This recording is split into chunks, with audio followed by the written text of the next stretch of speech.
आज तिसऱ्या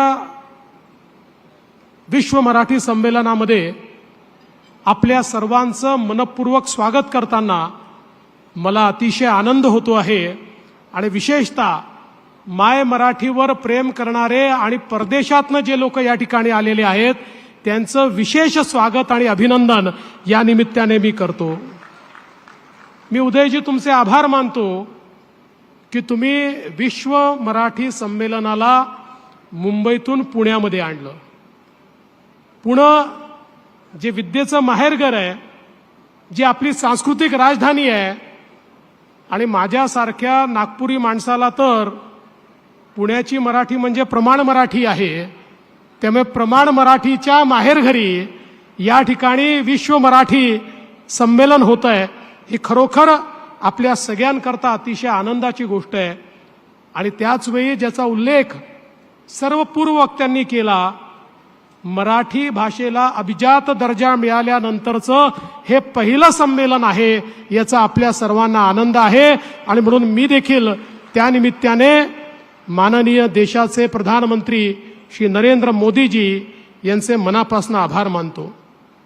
खरं म्हणजे अभिजात मराठी हीच संकल्पना देखील या संमेलनाची आपण या ठिकाणी घेतलेली आहे। आणि आज या निमित्ताने आपण मधु मंगेश कर्णिकजींचा देखील सत्कार केलेला आहे। भारत सरकारनेही त्यांना पद्मश्री यापूर्वीच दिलेली आहे। कथा, कादंबरी, ललित, कविता, नाटक, चरित्र, आत्मचरित्र सगळ्या गोष्टी, साहित्याचे सर्व प्रकार ज्या व्यक्तींनी निर्माण केले, असं सृजनशील व्यक्तिमत्व 4थ्या वर्षी साहित्याची निर्मिती सुरू केली आणि आता नाबाद 93 आहेत। अशा प्रकारचे मधु मंगेश कर्णिक हे खऱ्या अर्थानं आमच्या मराठीला समृद्ध करणारे आहेत। आणि म्हणून त्यांचा सत्कार करताना खरोखर मला असं वाटतं की आपल्या सर्वांना अतिशय आनंद या ठिकाणी होतो। आज मला याही गोष्टीचा आनंद आहे की जे कवी संमेलन इथे होणार आहे त्यात आपल्या बेळगाव निपाणीहून देखील आमचे मराठी कवी या ठिकाणी काव्यपाठ करण्याकरता येणार आहेत। त्यामुळे आपली जी भावना आहे मराठी माणसाच्या पाठीशी भक्कमपणे उभं राहण्याची, ती भावना निश्चितपणे यातनं एक प्रकारे आपल्या समोर येते आहे। आणि आज यासोबत आपल्या बालगंधर्वमध्ये सागरा प्राण तळमळला हा कार्यक्रम देखील होणार आहे।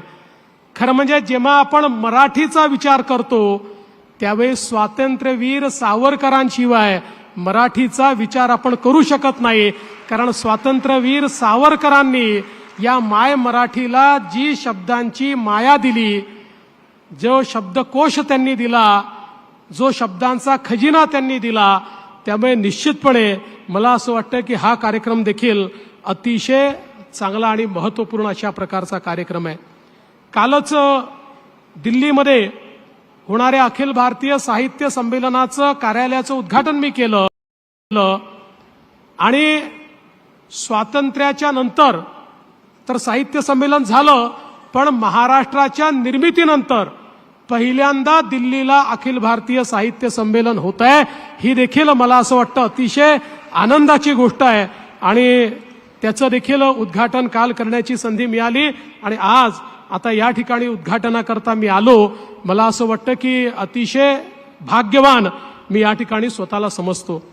खरं तर मगाशी उदय सामंतजी सांगत होते की काही ना काही लोकांनी वाद तयार केला, काही कोणी प्रश्न उपस्थित केले। तर उदयजी, तुम्हाला मी सांगू इच्छितो की साहित्य संमेलन असो, नाट्य संमेलन असो, विश्व मराठी संमेलन असो, वाद निर्माण झाला नाही तर ते मराठी संमेलन होऊच शकत नाही। वाद निर्माण करणं हा आपला स्थायी भाव आहे, कारण आपण संवेदनशील लोक आहोत, आपण इमोशनल लोक आहोत।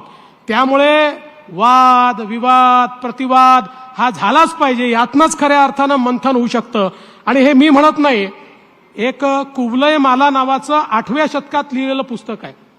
या पुस्तकामध्ये 8व्या शतकामध्ये मराठी माणसाचे वेगवेगळे गुण आणि काही अवगुण देखील सांगितलेले आहेत।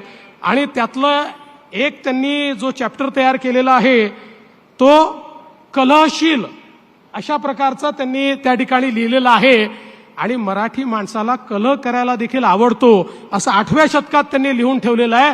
त्यामुळे तुम्ही फार काळजी करू नका. अशा प्रकारचे संमेलन आपण करत राहायचे.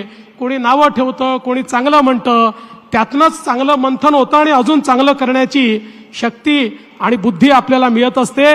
म्हणून मी तुमचं आणि मराठी भाषा विभागाचं मनापासून अभिनंदन करतो की तुम्ही खऱ्या अर्थानं हे संमेलन वैश्विक अशा दर्जाचं या ठिकाणी केलेलं आहे.